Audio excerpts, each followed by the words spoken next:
যে মিনিস্ট্রি আছে এটা যদি সুন্দর প্ল্যান করে এই দেশটাকে কাজে লাগাতে পারতো, আমরা ট্যুরিস্টদেরকে জায়গা দিয়ে কুলাতে পারতাম না। আমাদের দেশের ছেলেপেলেরা যেগুলো লেখাপড়া করে না, এগুলো কামলা দিতে যায় বিদেশ। এই দেশটারে সাজাইলে এখানে ট্যুরিজমকে দেখাশোনা করার জন্য আমাদের প্রত্যেকটা ছেলের কর্মসংস্থানের ব্যবস্থা হয়ে যেত।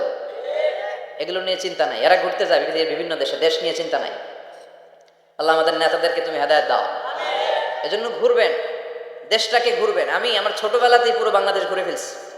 আমি যখন দাখিল আলিম এসএসসি এইচএসসি দেই, তখনই আমি বাংলাদেশ কাবার, কারণ ঘুরতে খুব পছন্দ হতো। কত সুন্দর দেখার মতো জায়গা আল্লাহ বাংলাদেশে রেখেছে। আপনি পঞ্চগড়ে গেলে দেখবেন কাঞ্চনজঙ্ঘা, ওখানে দাঁড়ালে আকাশটা ক্লিন থাকলে হিমালয়ের পাহাড় দেখা যায়।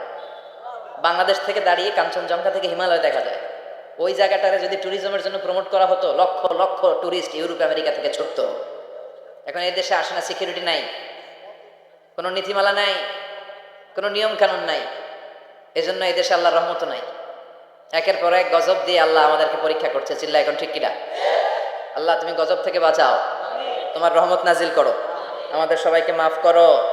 নাকি রাম, কৃষ্ণ, দুর্গা, সরস্বতী কে দেয়?